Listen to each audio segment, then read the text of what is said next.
Olá, boa tarde. É uma alegria estar na sua companhia, começando para todo o Brasil o programa A Vida em Foco, aqui pela TV Evangelizar, falando com mais de 2.170 cidades. Estamos via satélite, também canal digital aberto e pelo YouTube TV Evangelizar Oficial. E no programa de hoje nós vamos falar sobre um tema que durante todo o mês de abril nós refletimos, que é o autismo.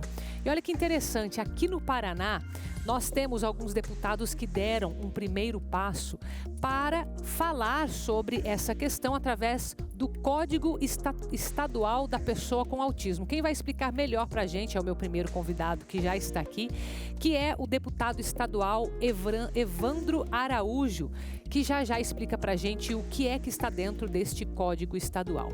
Nós também vamos falar sobre a importância de dizer não, principalmente do ponto de vista psicológico. Já você acompanha comigo.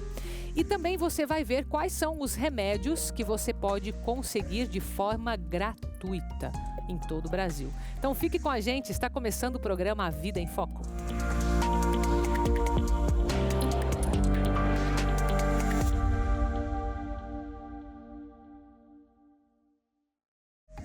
A gente aproveita essa quarta-feira, que estamos ainda dentro do mês de abril, para falar sobre o autismo. É um mês de conscientização sobre essa condição do autismo.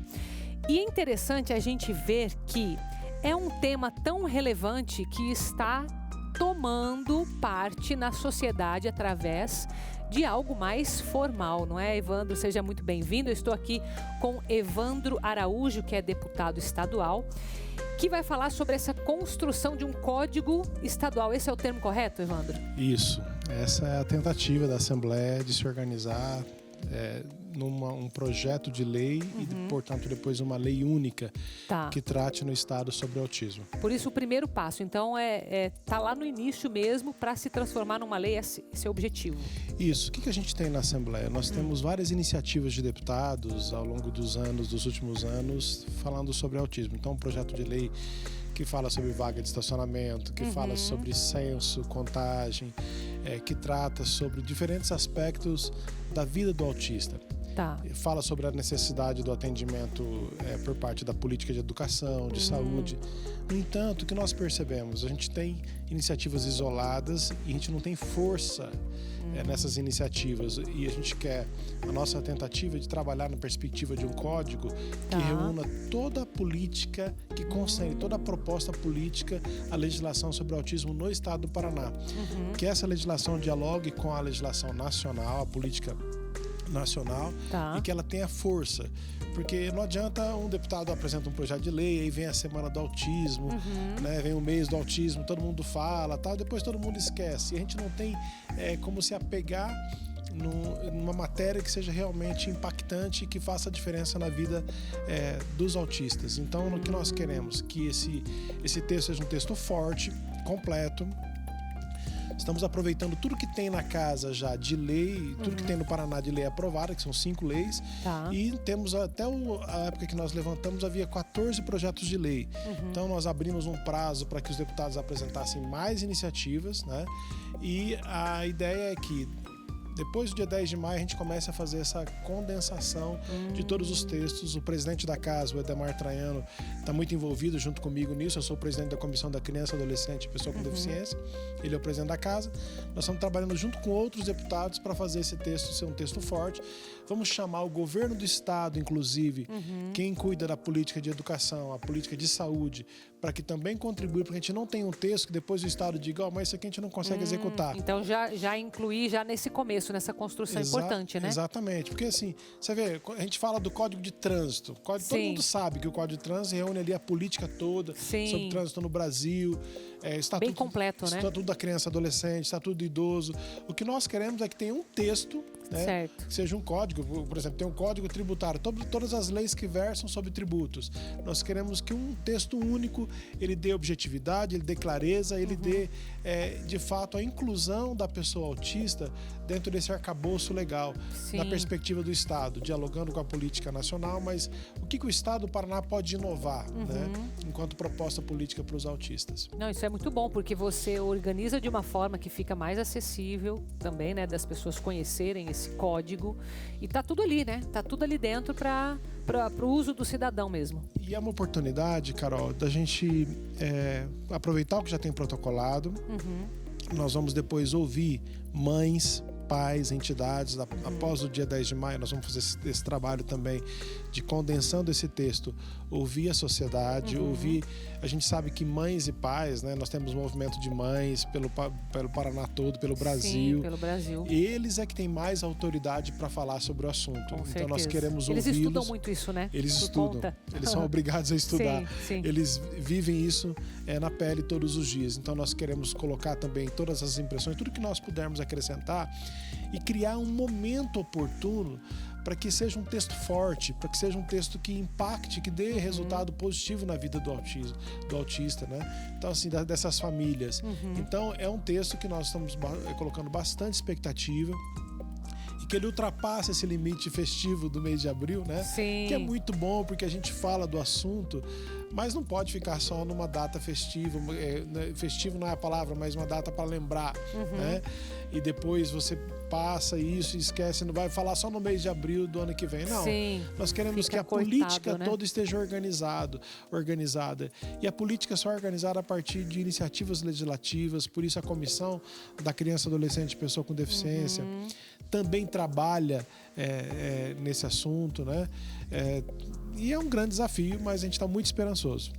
E eu vejo também uma perspectiva muito positiva, porque a partir de um projeto como esse tipo de clareza que você está falando aqui acaba afetando vários setores, né? E eu acredito que a educação é um que está diretamente relacionado, porque o que eu vejo assim das mães, igual você falou, né, que são muito importantes de fazer esse papel, é preocupado com a educação dos filhos, porque onde que você vai se deparar, né, numa primeira instância com a sociedade é dentro de uma escola. Pois é. E aí tem direitos, mas também tem a questão da convivência, muito detalhe que faz diferença, né?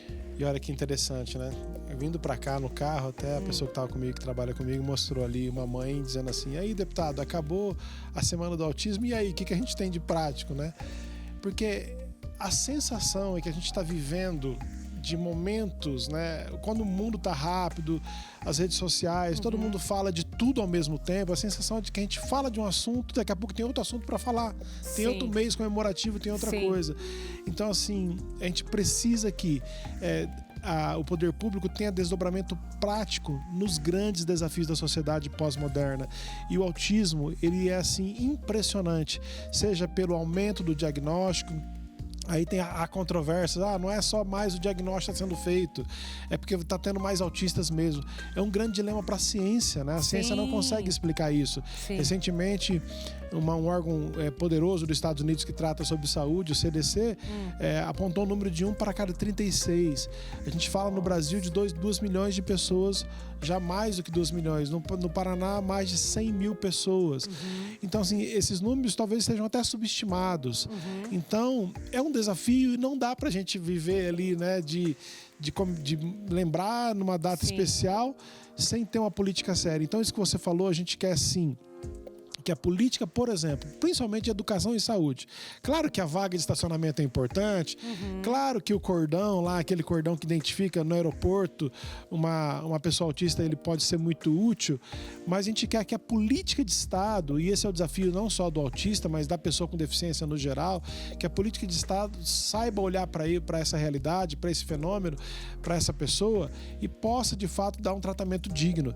Que a gente sabe que o Estado tem muita deficiência, a gente tem deficiência na área da educação, na área de saúde, na área de saúde pública, mas é preciso que a política de saúde e educação elas estejam acontecendo de maneira mais efetiva para esse público. Porque a gente tem mães desesperadas, a gente tem famílias desesperadas, famílias que não sabem como lidar. Nós precisamos que o Estado ofereça formação, que o Estado ofereça informação para esses pais. Tem pessoas que estão nos ouvindo agora que estão descobrindo agora essa realidade, que estão atrás de fazer um diagnóstico. E, aliás, esse é um grande dilema dessas famílias, o não acesso ao laudo. O não acesso, porque se você não tem um laudo, você não tem uma série de situações para poder ser atendido de maneira mais digna. Então, são tantas realidades, Carol, que essa legislação, o código quer abraçar. Esse é o nosso desafio. Evandro, eu estou pensando aqui, que bom que a gente tem uma iniciativa dessa no Paraná, mas às vezes isso serve de exemplo. Eu sei que muitas iniciativas em outros estados surgem de um exemplo de alguém, né? Então, por exemplo, a gente fala aqui com o Nordeste, a gente fala com Minas Gerais, falamos com São Paulo. Se de repente alguém que está aqui nos assistindo, né, seja um eleitor, seja alguém que está dentro da política, vê e fala, nossa, que legal essa iniciativa lá do Paraná. Como que eles podem, de repente, fomentar isso no estado deles? Qual que é o caminho que você diria? Eu diria assim, é muito importante que as pessoas dialoguem com as câmaras municipais de vereadores e vereadoras nos seus municípios, porque a gente tem legislações muito soltas, iniciativas que são importantes, mas que não impactam, não tem um desdobramento prático. O que a gente tem mais nesse país é leis que não funcionam. Porque está muito isolado. Que estão muito isoladas e que talvez elas não tratam, por exemplo, você não foi um projeto de lei construído com debate, não foi construído... Que é o que vocês estão fazendo, por isso que é importante. Construído com mais mãos, que construído tentando entender a realidade, fazendo esse diagnóstico bem feito e tal. Então, primeiro isso. Segundo, e a gente está falando no nosso caso aqui de nível de estado, a gente está falando de Assembleia Legislativa, tem a Assembleia, todos os estados têm as suas assembleias. Então, as pessoas que nos ouvem agora podem procurar o deputado que votou, porque certamente tem iniciativas lá. E essas iniciativas podem estar melhor organizadas. Então, aproveitar esse mês de abril, né, que ele não precisa ficar no mês de abril, ele pode ultrapassar abril, ele pode entrar no mês de maio, junho. Aproveitar essa provocação, momento, para fazer uma discussão mais séria, para sair daquele momento só que é importante da manifestação pública, da caminhada na rua, de colocar lá o símbolo do autismo, que é importante, que é legal, ok, mas a gente precisa mais do que isso. É o que nós estamos tentando fazer. Esse é o nosso desafio. Tem gente que não está entendendo isso. Né? E nós não estamos assim, não é a primeira vez que isso é feito. Ninguém está inovando. Tem leis que assuntos que só passaram a ser melhor tratados quando houve uma organização melhor de todo esse arcabouço de iniciativas legislativas e tudo. Então, por isso, o presidente da casa está empenhado. E a gente espera que dê certo. Pode, como você está falando, dar certo em outros estados também. Né? É o que nós pensamos que vai acontecer com essa iniciativa. Vocês têm até dia 10 de maio para 10 de maio os deputados vão protocolar os projetos. Aqueles que ainda querem protocolar projetos. E depois do 10 de maio nós começamos um trabalho de condensar o regimento interno da casa. Ele prevê todo um rito, vai ter uma comissão especial de 5 parlamentares que vão analisar tudo isso, que vão abrir prazo para mais emendas. Então será uma coisa um trabalho exaustivo, mas um trabalho que deve ficar bem completo. Quando que isso fica disponível para a população visualizar o documento que está ali dentro? Que eu creio que não antes de 90 dias, assim, para a gente poder pelo menos falar aí, isso. 3 meses. Porque até 10 de maio tem esse prazo, depois a gente tem o trabalho segundo interno. Semestre ali, início do segundo semestre, agosto. Interessante, muito bom. Te agradeço, viu? Só queria fazer uma nota de rodapé aqui para você, né? Que o Evandro, ele é membro da RCC, né? Acho que isso é importante, né? Renovação Carismática Católica no Paraná também. Isso. E boa parte da tua vida é dedicada a essa evangelização, inclusive nessa inclusão com autismo. Muito bem, muito a gente trabalha parabéns, bastante viu? Aí, trabalhando bastante com a juventude ao longo dos anos. E minha mãe te assiste, viu? É mesmo? Falei que eu vim aqui, ela já falou, conheço. Não trouxe ela, não? A Maria Alice, então um abraço para ela. Um abraço, viu, dona Maria Alice? Para todo mundo que acompanha aí. Parabéns pelo programa. Eu que agradeço, viu? Sempre muito bem-vindo, tá? O teu Instagram tá aparecendo ali também para você conhecer mais sobre deputado Evandro. Muito obrigada, meu querido. Sempre bem-vindo, tá? Agora quero fazer um convite muito especial para você. Está chegando cada vez mais perto a data da nossa peregrinação para conhecer os passos de Santa Dulce dos Pobres, considerada a primeira santa brasileira. E dia 19 de junho nós sairemos de Curitiba. Então você que está me acompanhando, não importa se você está fora de Curitiba, é claro que aqui vai facilitar porque o grupo sai daqui, mas é possível você participar conosco. Iremos conhecer esta Salvador católica inspirada por Santa Dulce dos Pobres. Esse é o telefone que está aparecendo, é o da Libermundo, para você ter acesso ao roteiro, o que a gente vai fazer em cada dia, quais as igrejas que nós vamos visitar e também acesso às formas de pagamento. 41 999 650377. Aproveite que a gente vai fazer um intervalo e mande um WhatsApp para eles e pegue mais informações para você vir comigo, tá bom? Bom, a gente faz um intervalo E na volta falamos sobre aquela dificuldade que você tem de falar não. Eu volto já.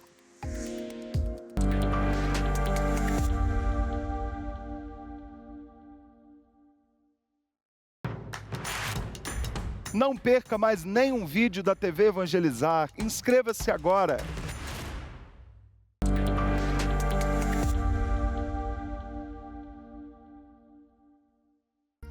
Já estamos de volta com o programa A Vida em Foco nesta quarta-feira para te ajudar agora com a tua parte bem psicológica. Qual a tua dificuldade de dizer não para as pessoas? Talvez você fale, Carol, não consigo dizer não. Eu vou falar o contrário, você fala é muito não, só que para você, não é? Então a gente precisa entender como fazer para lidar com esta. Será que é uma habilidade? Será que é algo da tua personalidade? Será que isso é imutável? Ou será que temos como sair do outro lado? Deixa eu dar as boas-vindas aqui para o meu segundo convidado. Ele é psicólogo, também escritor e palestrante. Então vou conversar agora com Luiz Fernando Miléo. Seja muito bem-vindo, tudo bem? Muito obrigado, boa tarde. Eu que agradeço, boa tarde. E aí, esse desafio de dizer não, isso é algo comum? Você vê isso acontecer muito com os teus pacientes ou entre as equipes? Não sei se você palestra para equipes, né? Para a tua audiência no geral. É muito comum, Carol, com as pacientes principalmente, né? Nas palestras também. E você sabe que essa coisa de não conseguir dizer não é muito mais forte com o público feminino. Os homens até têm até por formação mesmo, né? Formação familiar, eles são mais educados a dizer não. E já as mulheres são educadas a não dizer esse não. Ah, então tem muito a ver com a forma dessa educação, uma origem até sociocultural, talvez? São duas coisas que se somam. Primeiro é a características de personalidade. Tá. Né? Existe uma teoria psicológica que define a personalidade em 5 traços. Tá. Um deles chama-se agradabilidade. E se você fizer numa proporção entre homens e mulheres, você vai ver que as mulheres têm muito mais, né, um percentual, um índice de agradabilidade maior do que os homens. Elas buscam agradar mais, é isso? Elas buscam agradar mais, mas isso é uma coisa natural. Naturalmente isso vem no aparato feminino, digamos assim, na psique feminina, porque a gente tem que pensar na mulher como a dia de mulher-filho. Então, quanto mais agradável for a mulher, mais essa criança tem chance de sobreviver no mundo. Tem a ver com a biologia, então. Tem a ver com biologia, exatamente, tem a ver com biologia. Essa é a primeira parte. E a Tá. segunda parte é a tal da educação. As mulheres, por uma questão socioeducacional, elas são formadas, educadas para serem mais agradáveis. No universo feminino, ser agradável, digamos assim, confere mais status para as mulheres. Do que para os homens. Do que para os homens. Né? No universo masculino é justamente o contrário. Né? Aquele homem firme, rígido, que grita, esse é muito bem visto pela sociedade. Né? Por mais que a gente não... hoje a gente...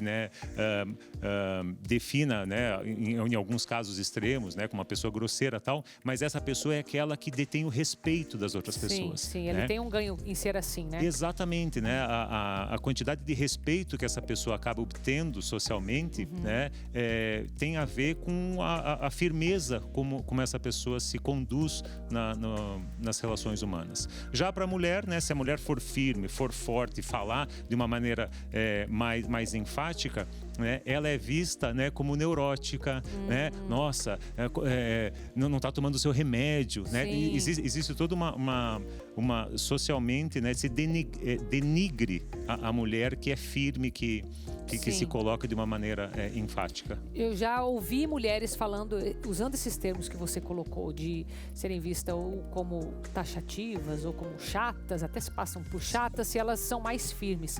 Mas aí eu queria entender se existe algum ponto em que esta mulher, ou até este homem, né, se for o caso, consiga identificar em qual é o grau em que este não, que está ausente da vida dela, está sendo prejudicial. Porque eu entendo que, se biologicamente falando isso é algo natural da mulher, então ele é necessário.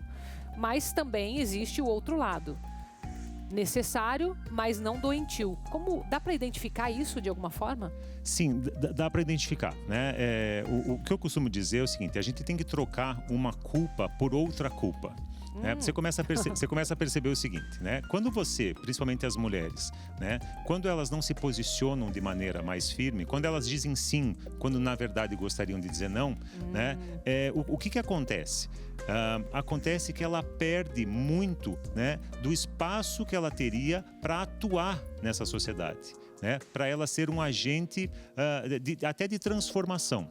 O que acontece? Se você diz sim para todo mundo, o efeito colateral, né, é que você acabe ficando uma pessoa ressentida. Por quê? Porque você vê todos ao seu redor, né, tendo seus projetos realizados e você não. Né? Então, esse é o problema. Então, quando você diz não, você se sente culpada. Mas quando você diz sim, você se sente ressentida. Tá. Então, a gente tem que aprender a trocar, né, essa culpa, não pelo ressentimento, mas por um outro tipo de culpa, que é a seguinte. Poxa, talvez as pessoas não achem que eu sou tão legalzona assim. Mas isso acaba muito rápido. Eu digo para as minhas pacientes, inclusive digo isso para as minhas filhas. Eu tenho 2 filhas mulheres, né? Por isso que eu estou mais envolvido no universo feminino. Eu falo assim, olha, não tem problema que as pessoas não te achem legalzona. Isso vai passar em 5 minutos. O mais importante é que a partir do 6º minuto você vai ser respeitada pelas pessoas. E veja, tem uma coisa muito interessante que aqui é a seguinte. Se eu quero ser respeitado, eu preciso colocar as minhas verdadeiras opiniões quando elas são perguntadas. Porque se eu for só com as opiniões dos outros, isso vai gerar uma descredibilidade, né, para mim, porque, veja, se você conversa com uma pessoa que sempre concorda com você nunca sabe qual que é a verdadeira opinião dela. Sim. E isso acaba tornando essa pessoa com descrédito. Você vê ela, você já não leva em consideração essa pessoa. Agora, você falou algo interessante, a questão da pessoa se sentir ressentida.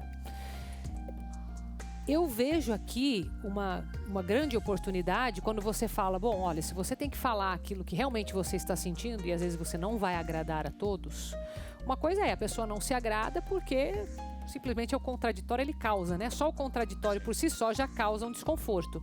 Mas se houver ressentimento nessa pessoa e ela quer falar um não, com base nesse tipo de combustível, ela vai acabar impondo esse não, ou de repente, como uma forma de um grito de socorro. Você já viu isso acontecer? Sim, isso é muito comum, né? Quando a pessoa não consegue ser assertiva, a gente chama isso de assertividade, né? Que é você conseguir expressar exatamente aquilo que você está pensando e que você está sentindo. Ou seja, se existir um equilíbrio entre o que você está pensando, sentindo com a expressão, a gente chama isso de assertividade. Quando você não é assertiva, é claro que a gente dá um jeito de resolver essa questão psiquicamente. E como é que a gente faz isso? A gente faz isso de 2 formas. Ou a pessoa se torna agressiva, ou seja, ela se manifesta através de agressões, ou ela se transforma numa outra coisa que muita gente chama de passividade. Mas eu não acredito muito em passividade. Eu acho que tudo, na verdade, é agressão. Só que existe uma agressão que é mais fácil de ser percebida e existe uma agressão que é a pior de todas, que a gente chama de passividade, porque você não percebe que a outra pessoa está sendo agressiva. Então, é agressivo. Tá disfarçado. Tá disfarçado, é agressivo através do silêncio, por exemplo. O silêncio é uma das maiores agressões, né, que você pode ter numa relação. Porque você não sabe, você não dá a chance para outra pessoa, né, interpretar e reagir, né, quando você está em silêncio. Então, em casais isso é muito comum, né? Olha só. A mulher está chateada com o homem, ela não briga, mas ela fica em silêncio. O homem, às vezes, também, isso é normal, né, em algumas relações. O problema é o né? ressentimento por trás. O problema é o ressentimento por trás. Então, você vê que quando tem a agressão, você já começa a olhar na camada inferior, você vai ver que tem algum tipo de ressentimento, né, manifestado através dessa agressão. Interessante, hein? Uma verdadeira aula aqui, né, Luiz Fernando? Muito bom. Não sei se é uma aula, mas... Muito bom. O Luiz Fernando está lá no Instagram também, para você poder acompanhar. Aparece aí para você o endereço. Eu te agradeço, viu? Muito boa a nossa conversa, muito produtiva. Muito obrigado, eu que agradeço a oportunidade. Eu que agradeço. Quero fazer um convite para você no próximo sábado, que é dia 29 de abril, nós teremos mais uma edição do nosso programa Vozes, para você conhecer essa mostra de música católica nacional, às 21 horas, 9 da noite. E o nosso primeiro musical será do Padre Diogo Albuquerque. Confira comigo um trecho. Sábado à noite, 21 horas, é dia do quê? É dia de vozes. Eu quero convidar você e sua família a assistir, a participar comigo deste momento maravilhoso, extraordinário. Às 9 horas da noite tem mais um Vozes. Eu te espero aqui na TV Evangelizar. Vem com a gente! Apoio Cultural, Peregrina Brasil Turismo e ActiNutri. Lembrando que também no domingo, que é dia 30 de abril, nós teremos mais momentos de vozes aqui pela TV Evangelizar. Anote às 9 da noite aí na sua programação do fim de semana. A gente agora vai para um intervalo rápido e na volta a gente fala sobre os remédios que você consegue gratuitamente. Sabe quais são? A gente passa a lista.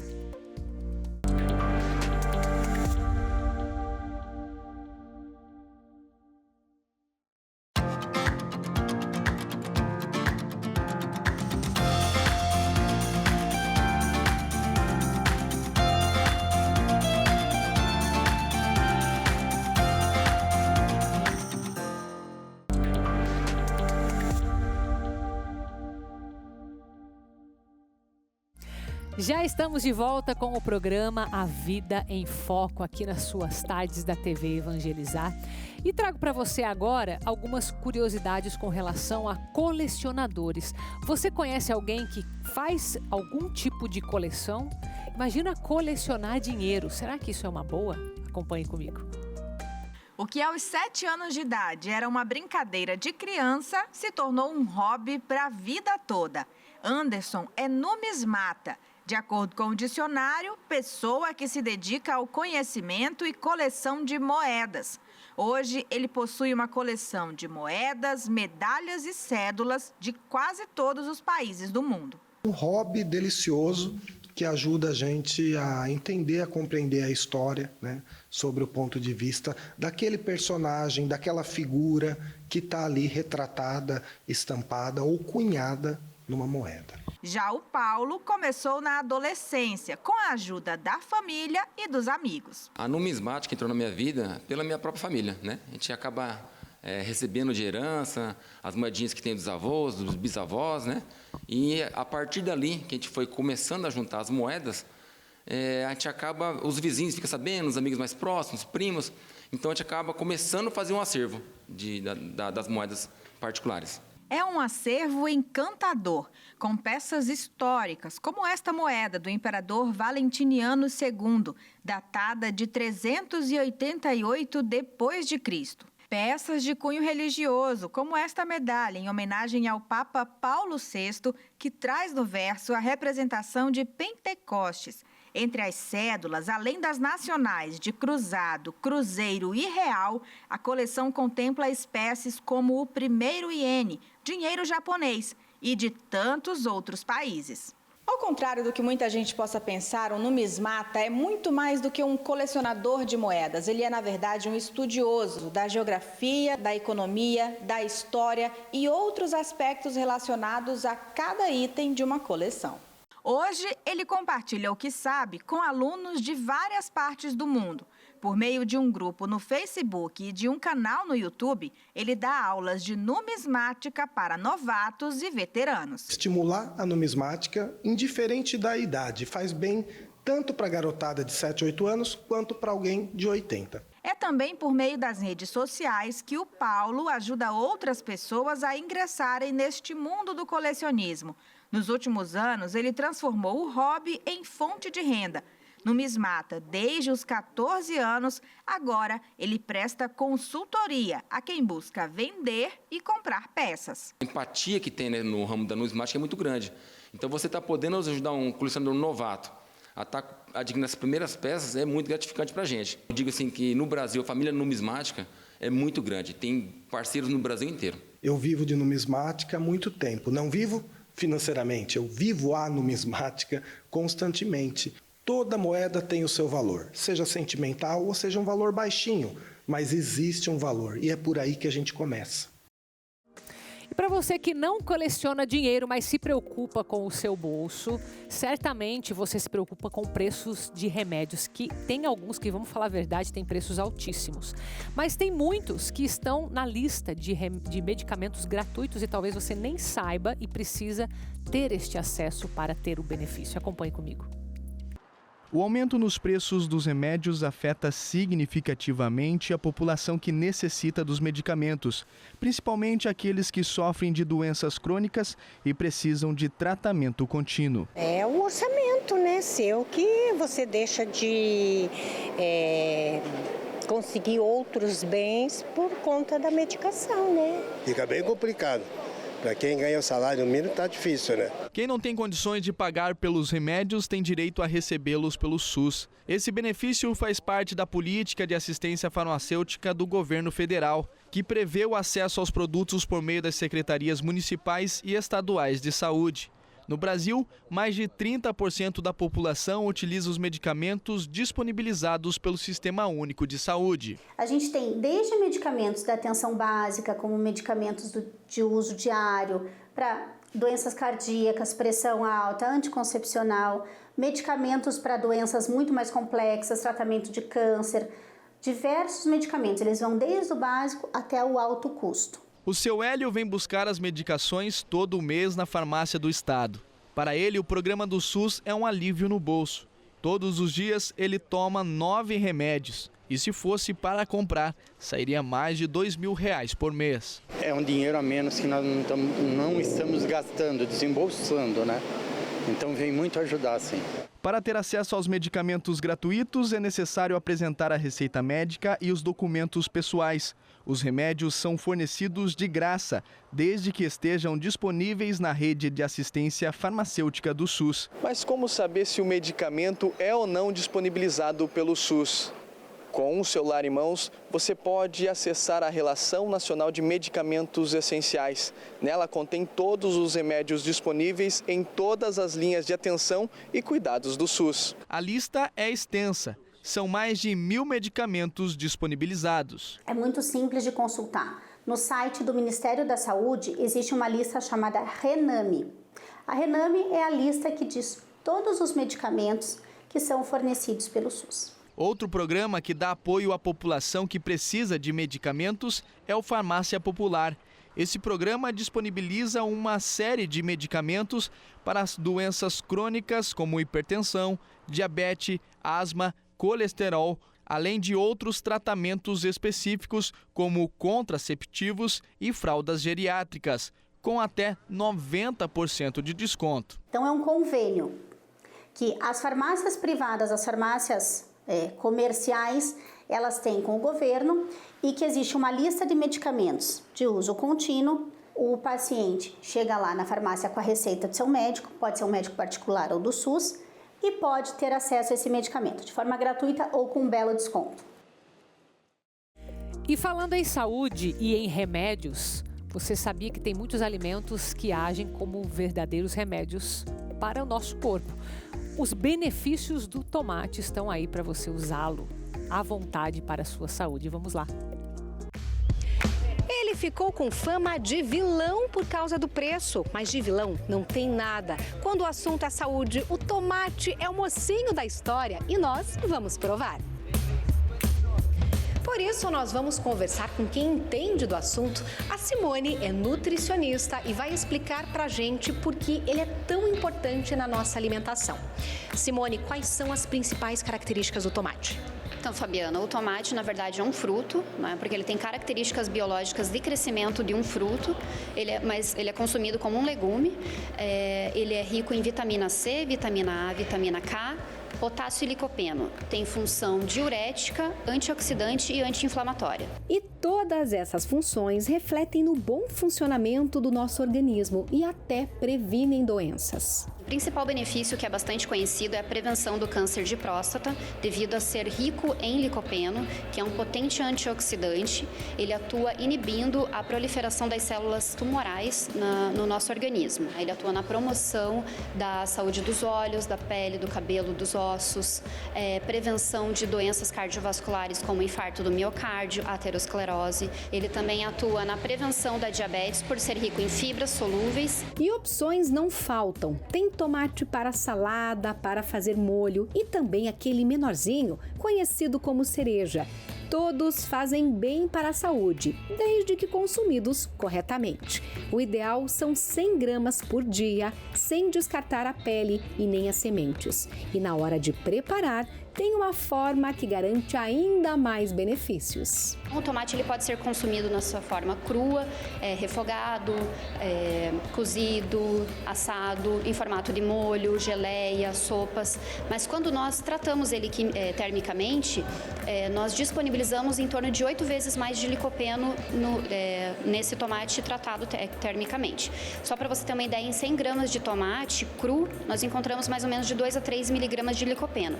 Em 100 gramas de um tomate tratado termicamente, ele passa para mais ou menos 20 miligramas de licopeno. E atenção, a nutricionista alerta que o tomate nunca deve ser consumido verde, porque se torna tóxico. Então, é só escolher os mais vermelhos, maduros na medida certa e usufruir dessa delícia. Mas é claro que com o preço nas alturas, não podíamos deixar de perguntar, será que o tomate tem substituto? Quando a gente fala de determinadas características como o licopeno, o tomate é um dos alimentos mais ricos mesmo nesse antioxidante.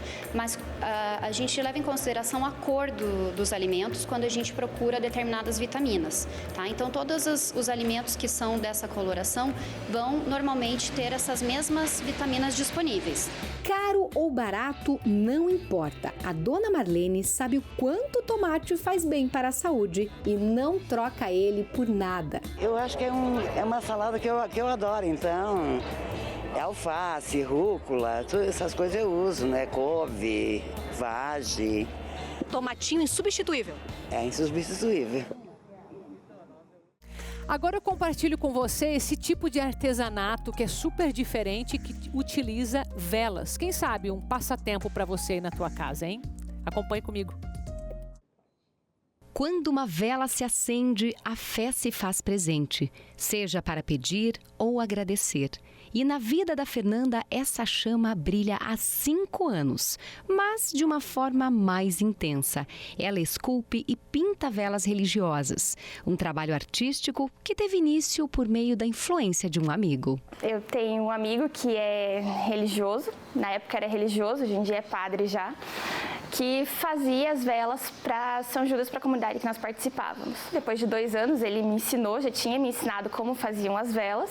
O padre Kleber, que na época era pároco do São Judas, me pediu para que eu pudesse fazer as velas, para que a gente desse continuidade nas velas bonitas para o novenário, né? Foi assim que a arquiteta, que sempre teve facilidade para desenhar, decidiu abraçar mais esse talento. Eu costumo dizer que é uma terapia. Quando você começa a esculpir a vela, você acaba não vendo o que é o desenho da vela. E quando ela fica pronta, você vê a imagem refletida e tudo isso. E o que começou com a vela de Natal do Menino Jesus e a da Sagrada Eucaristia não parou mais. A Fernanda já perdeu as contas de quantas velas fez até hoje. Ela acredita que foram mais de 100. Cada uma delas é especial, única. Um processo que pode levar mais de 3 horas. As velas são compradas prontas já. Geralmente, quando são velas para a igreja, eu sento com o artesã e com o padre Ademir, que agora está trabalhando lá, e nós chegamos num acordo de qual será a imagem. E a partir daí eu busco referências de imagem e o que pode ser feito através delas. Por exemplo, na imagem que foi feita para o novenário, lógico, São Judas, que é o padroeiro, mas a gente colocou um machado, que é o símbolo do São Judas, com uma flor de lis, porque é o ano de São José. Então a gente faz essa menção sem mostrar realmente o que é para desenvolver a imagem. Depende da riqueza de detalhes em que a vela vai ter, né? Mas geralmente uma vela menor dá mais trabalho de fazer do que uma maior. E assim como a chama da vela, a cada trabalho o talento da Fernanda brilha mais e traz a maior recompensa de todas. Acho que a gente pode resumir uma palavra: gratidão, né? A gente faz doando sem pensar no retorno. O fato da pessoa acender a vela, mesmo que às vezes dê dó, porque uma vela às vezes que é toda decorada dá dó de acender, mas as pessoas olham a imagem do santo e conseguem nele refletir a imagem de Jesus Cristo, né? Esse foi o programa de hoje, que fica todo disponível para você nas redes sociais, lá pelo YouTube TV Evangelizar Oficial. E eu volto com você amanhã para todo o Brasil. Continue na nossa programação aqui pela TV Evangelizar. Um beijo, tá? Fique com Deus. Até amanhã.